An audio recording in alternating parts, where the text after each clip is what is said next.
এই 10টা টাকায় আজ সম্বল। আজ যেভাবে হোক একটা কাজের ব্যবস্থা করতেই হবে, না হলে তো আজকে খাবারের ব্যবস্থা হবে না। বাবা, কিছু দান করো বাবা। ও বাবা, কিছু দান করো। চাচা, এই 10টা টাকা ছাড়া তো আর কিছুই নেই আমার কাছে। আপনি এই 10টা টাকায় নিয়ে যান, কিছু কিনে খেন। আল্লাহ তোমার অনেক মঙ্গল করুক বাবা। আসসালামু আলাইকুম। ওয়ালাইকুম আসসালাম। আজকে তো আড়ত বন্ধ হয়ে গেছে, আজকে আর কাজ হবে না। কালকে আসেন আলী ভাই। ইয়া আল্লাহ, গত 2-3 দিন থেকেই তো কাজ নেই, আজকেও কাজটা হলো না। আসতে দেরি করে ফেলেছেন যে, মহাজন সবাইকে সবার কাজ বুঝিয়ে চলে গেছে। কি করব বলেন, অনেকটা পথ হেঁটে আসতে হয় যে। তাও তো আজ অনেক সকালেই রওনা দিয়েছিলাম। কালকে আর একটু সকাল সকাল এসেন। হ্যাঁ ভাই, কালকে না হয় একটু ভোরবেলাতেই রওনা দিয়ে দেব। আসসালামু আলাইকুম। ওয়ালাইকুম আসসালাম। কে লোকটা ভাই? উনার নাম আলী।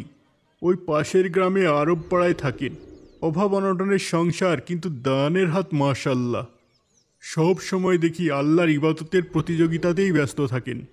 তাহলে ওনাকে কাজ দেন না কেন?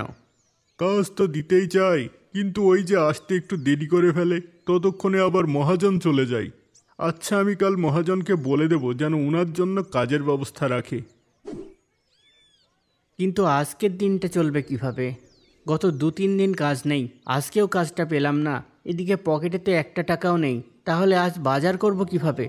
হে আল্লাহ, সব কিছুই আপনার ইচ্ছা, আমাকে ধৈর্য ধরার তৌফিক দান করেন। আসসালামু আলাইকুম। আজকে তাড়াতাড়ি বাড়ি চলে আসলেন যে? ওয়ালাইকুম আসসালাম। বাজারে আজ কোনো কাজ পাইনি আয়শা। ইয়াল্লা, তাহলে তো আজকে কোনো বাজারও করতে পারেননি। না, আজকের দিনটা কোনো রকমে চালিয়ে নাও। কিন্তু বাড়িতে তো সামান্য একটু ময়দা ছাড়া আর কিছুই নেই। ওই হবে, আল্লাহর রহমতে ওই ময়দাটুকু দিয়ে আজকের দিনটা পার হয়ে যাবে ইনশাল্লাহ। ইনশাল্লাহ। হে আল্লাহ, আপনাকে শুক্রিয়া এমন একটা ইমানদার বিবি দেওয়ার জন্যে। সুবহান আল্লাহ, সুবহান আল্লাহ, সুবহান আল্লাহ, সুবহান আল্লাহ, সুবহান আল্লাহ। আরে, আটার খামির তো আগেই বানিয়ে ফেললাম। এদিকে আমার খেয়ালই নেই যে বাড়িতে আগুন নেই। এই শুনেন, ঘরে তো আগুন নেই, আপনি একটু বসেন, আমি পাশের ওই প্রতিবেশীর ঘর থেকে আগুন নিয়ে আসি, ঠিক আছে? আচ্ছা যাও। আস্তাগফিরুল্লাহ।